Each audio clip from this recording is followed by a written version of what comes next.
ሰላም ሰላም ቤተሰቦቼ እንዴት ናችሁልኝ? እኔ ያለው ፈጣሪ የተመሰገነ ይሁን። በያላችሁበት ሰላማችሁ ትርፍርፍ ይበልልኝ። ለእኔ ቤት አዲስ ሆናችሁ ሰብስክራይብ፣ ሼር፣ ላይክ እያደረጋችሁ ቤተሰብ እንድትሆኑ በትህትና ጠይቃችኋለሁ። የኔ ውድ ቤተሰቦች ጽናት ክፍል 146ን ይዤላችሁ መጥቻለሁ። ክፍል 146 እንግዲህ ተለቋል። ጽናትዬ አገር ቤት ገብታለች። ኪራ ላይ ተስፋ ቆርጣ አባዬ እኔ ከዚህ በላይ ማሰቃየት አልፈልግም፣ እኔም ብሎ ከመጣ እንዲያስታውስ እረዳዋለሁ፣ ካልመጣ ግን በዚሁ እቀራለሁ፣ ወደዛ አልመለስም ብላ ለአባቷ እየተናገረች ነበረ። አባቷም እኔ ምን ላርግ፣ ከዚህ በላይ ምን ላርግልሽ ልጄ፣ አንቺም ተጨነሽብኝ፣ ግን ለአንቺ ምንም ማድረግ አልቻልኩም፣ ፈጣሪም አሁን እኔ መስማት አቆሟል ብሎ ሲያማርሩ ነበረ። ኪራዬ ግን እዚህ በሷ ምክንያት ሰክሮ ገብቶ ክብሮም ቤት ነበር ያደረው። ጽናቴ ጋር ውሰደኝ ያለ ወለዛ እኔ ወደ ቤት አልገባም፣ ጽናት የሌለችበት ቤት አይደለም ብሎ ሲነግረው እንግዲህ ዛሬ መሽቷል፣ ነገ ጠዋት ነው የምንሄደው እንጂ ዛሬ መሄድ አንችልም፣ እባክህ ኪራ አታስቸግረኝ ብሎት ነበር። በግድ ነበር እንዲያደረው ያስደረገው ማለት ነው። ከስካሩ ከለቀቀው በኋላ ተኝቶ ከተነሳ በኋላ እንግዲህ ክብሮም ቤት ነው ራሱን ያገኘው። እንዴት ነው እዚህ የመጣሁት ብሎ ሲጠይቀው እንግዲህ ያለ ጽናት እኔ ወደ ቤት ያልሄድም ብለኝ ነው እዚህ ያደርከው ብሎ ሙሉ እያዘበት ነበር ማለት ነው። እና ዞሮ ጽናት በጣም ናፍቃኛለች፣ እኔ ባዶነት እየተሰማኝ ነው።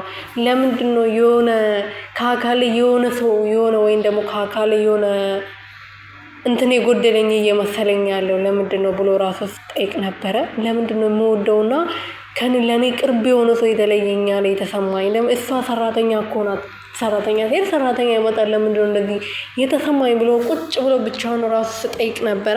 ኒናየንም ጠይቋት ነበረ። ኒናየ ደግሞ ስራዋ ኪራ ወደዛ እንዲሄድ ለማስደረግ ነው።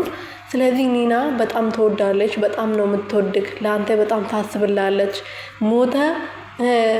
ድጋሜ ራሱ ብትወለድ ሞተ እንደ አዲስ ራሱ ብትወለድ እንደሷ የሚያስብለት ሰው አታገኝም ብለዋለች። እውነት ነው። እንደ ጽናት የሚታገሰው የሚያስብለት መቼም አያገኝም ኪራ ማለት ነው። ፊልሙ ላይ ነው እንጂ የራሱ ህይወት ሊኖረው ይችላል አላውቅም። እና ጽናትዬ በጣም ትታገሰዋለች። ብዙ ጥፊዎች ትችላለች፣ ብዙ ድብደባዎች፣ ብዙ ምቶች ደርሰውባት ግን በጣም ስለምታፈቅረው ብቻ በሱ ተስፋ መቁረጥ አልፈለገችም እስከዛሬ። እና ደውልላት እባክህ ደውልላትና ናፍቀሽኛል፣ እንዴት ነሽ፣ ደህና ነሽ ወይ፣ ከብቶቹ ዶሮዎቹ እንዴት ናቸው በላት፣ በቃ የሆነ ነገር በላት ደውልላት ብለው ነበረ። እሱም የእሷን ሀሳብ ተስማምቶ ደውሎላት ማለት ነው። እሷም ደስ ብሏት በደስታ ስታብድ ነበር። ኪራዬ እያለች ኪራ አለችኝ እኮ እያለችኝ እኮ ብሎ ኪራም ደስ ብሎት በደስታ ሲያብድ ነበር ማለት ነው ቤተሰቦች። ስለዚህ ለምን አትመጣም መተ ለምን አታየኝም ድምፄ ከናፈቀ ብላ ስትነግረው ከመጣው ትቀበኛለሽ ጽናቴ ስላት በደስታ ነው የምቀበልና አለኝ ብለዋለች። ስለዚህ አሁን ኪራ ከቅዱስ ጋር ወደዛ ይሄዳል። ግን ቤት ጥሩ ነገር አያጋጥሙም። ለምን መሰላችሁ? ጽናት ከዚህ በፊት እንግዲህ ወደ አዲስ አበባ ሳትመጣ በፊት ፍቅረኛ ነበራት ካስታወሳቸው ማለት ነው። ሊያገባት ያጨዳት ሰው ነበረ።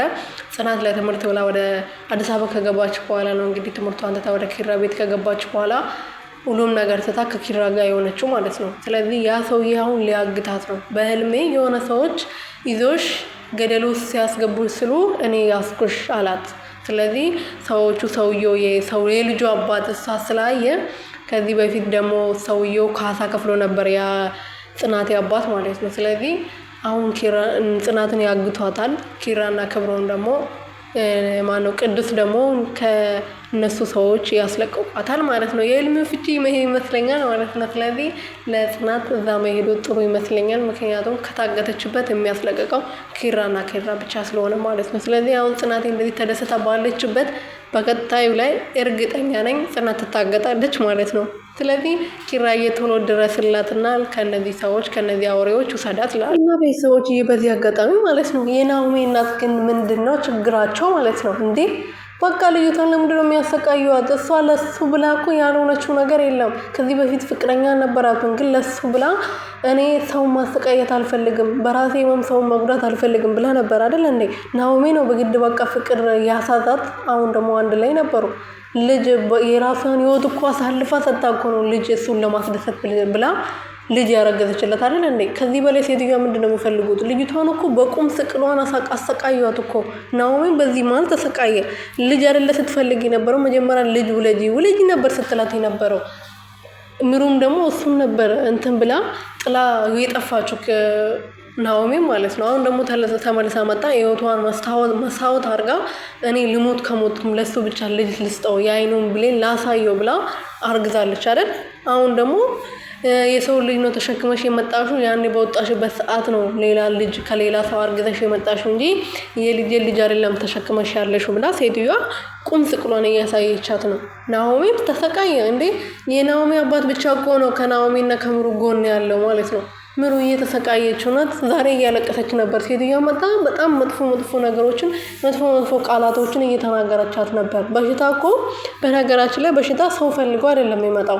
እኛ ነገ ምን እንደምንሆን አናውቅም። እቺ ሴትዮዋ ዛሬ እንደዚህ አውርታ ነገ ጠዋት ምን እንደምትሆን አይታወቅም። ይሄ እውነተኛ ህይወት ላይ ስላለ ብዬ ነው እንደዚህ ያወራሁት ማለት ነው። እና ምሩዬ በጣም እያሰቃየቻት ነው። ናኦሚን በሷ ምክንያት በጣም እየተሰቃየ ነው።